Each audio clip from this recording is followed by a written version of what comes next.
Мэдээлэл технологийн үндэсний паркын байраас өргөө 2 кинотеатрыг албадан гаргах шийдвэр гарчээ. Хүмүүс их хэмжээний зээл олгоно гэсэн зарын дагуу холбогдож залилуулж байна.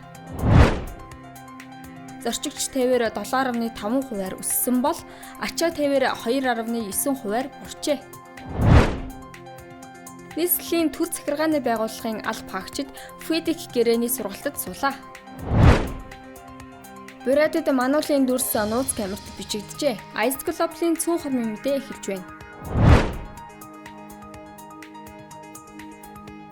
Мэдээлэл технологийн үндэсний паркын байраас өргөө 2 кинотеатрыг албадан гаргах шийдвэр гарлаа. Neo Tour Safaris компани нь 2012 оноос хойш мэдээлэл технологийн үндэсний паркын хойд хэсгийн талбайг 5,000-аас 9,000 төгрөгөөр түрээсэлж иржээ. Гэтэл өнөөдрийн үнэлгээгээр нэгж талбайн үндсэн үн 49,500 төгрөг болжээ. Түүнчлэн гэрээний хугацаа 2022 онд дууссан ч тус байраас гараагүй байна. Иймд хоёр байгууллагын дунд маргаан үсэж мэдээллийн технологийн үндэсний парк өөрийн байрыг буцаан авахын зүйтэй гэж иргэний хэргийн анхан шатны шүүх шийдвэрлэжээ. Албадан гарах шүүхийн шийдвэр бичгээр 14 хоногийн дараа албачин гарах юм. Үүний дараа давж залдах шатны шүүхэд гомдол гарах хэсгээс шалтгаалж маргаан цааш үргэлжлэх хэсэг нь тодорхой болно гэж мэдээллийн технологийн үндэсний паркын захирал Зол Заяа мэдээллээ.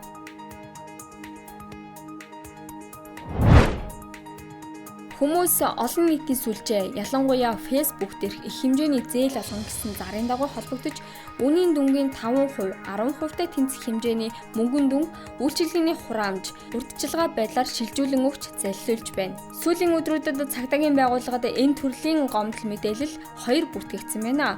Тухайлбал буцалтгүй тусламж болгож 50 сая төгрөг өгнө гэсний дагуу үйлчилгээний хураамж болгож 990 мянган төгрөг шилжүүлсэн. Захимаар зээл олгоно гэсний дагуу үнийн дүнгийн 10%-тай тэнцэх хэмжээний мөнгө буюу 4 сая 800 мянган төгрөг шилжүүлж залилуулсан гэх хэрэг бүртгэгджээ. Залилагч этгээдүүд гадаад улсаас өв залгамжлал болох их хэмжээний мөнгөн хөрөнгө танд шилжүүлнэ. Хувь төлсөн нөхцөлд авч болно. Мөн банкнаас маш бага хувийн хүүтэй зээл олгоно. Төлбөрийг захимаар явуулна уу гэх мэт зохимол байдлыг бий болгож иргэдэд Facebook хуудасаар нь хүсэлт тавьж залилах гэмтэргийн хохирч болгох нь түгээмэл байна.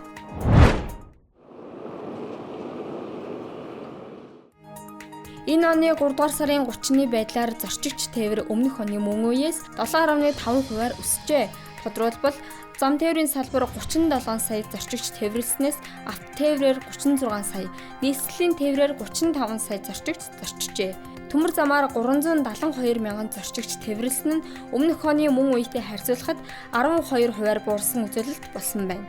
Агаараар 469 мянган хүн зорчиж өмнөх оны мөн үеэс 14.9%-аар өсжээ. Харин ачаа тээвэр 28 сая тонн болж өмнөх оны мөн үетэй харьцуулахад 2.9%-аар буурсан байна. Үүнд төмөр замын болон агаараар тээвэрлэх ачаа эргэлт буурсан нөлөөлжээ. That can become relevant, for instance, when the Нийслэлийн төр захиргааны байгууллагын албан хаагчдыг FIDIC гэрээний сургалтад хамрууллаа. FIDIC гэдэг нь гэрээ бус харин дэлхийн нийтийн инженерчлэлийн хэл стандартыг хэлдэг байна. Улаанбаатар хотод агаар орчны бохирдод автозамын төвчрөл, хүмүүсийн амьдралын чанарыг дээшлүүлэх зорилго бүхий 24 мега төслийг хэрэгжүүлэх гэж байна. Эдгээр төслийг олон улсын FIDIC гэрээний дагуу хэрэгжүүлэх юм. Тиймээс нийслэлийн төр захиргааны байгууллагын албан хаагчдыг FIDIC гэрээний сургалтад хамруулжээ.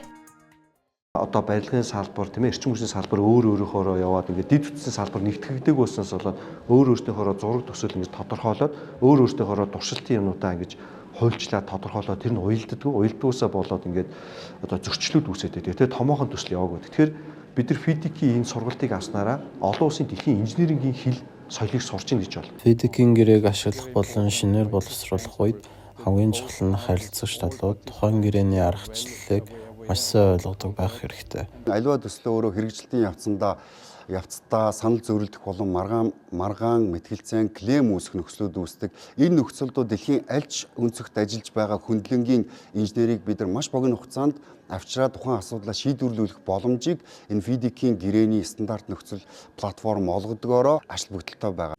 Тэрийг хэрхэн шийдвэрлэх вэ гэдэг тэр үр дүнг хэрхэн талуудын хооронд зохицуулах вэ гэдэг 21-ийн бие дээр зааж авсан юм. Улаан наманд орсон нууцлаг амьтдын нэг болох мануулын дүрс Бурайдын Тугнүйсгийн дархан цацд газрын камерт бичигджээ. Байгаль хамгаалагчид өмнө нь мөр ажиглагдаж байсан газруудад камер байршуулснаас нэгд нь Паласын муур инхүү буужээ. Орос улсад Паласын муур зөвхөн Хакас, Тува, Бурайдад амьдардаг. Уугуул нутг нь Бурайдын Тугнүйсгийн байгалийн нөөц газар гэж үздэг байна. Гэрэл зураг үүнийг нотолж байна. Энэхүү бичлэгээр дамжуулан уг амьтныг судлах ажил үргэлжлэнэ гэж Буур Природо байгууллагын дарга Алдар Цэбик Митов хэлжээ. Судалгааны ажлын явцад тухайн амьтны төрөл зүйлийг байгальд хадгалах, бүртгэх арга зүй зөвлөмж боловсруулах зэрэг үр дүн хүлээж байна. Тугнүйсгийн нөөц газар нь бүс нутгийн ач холбогдол бүхий тусгай хамгаалалтай байгалийн бүс юм. Уг газрын биологийн олон янз байдлыг хадгалах зорилгоор 1977 онд тусгай хамгаалалтанд авчээ.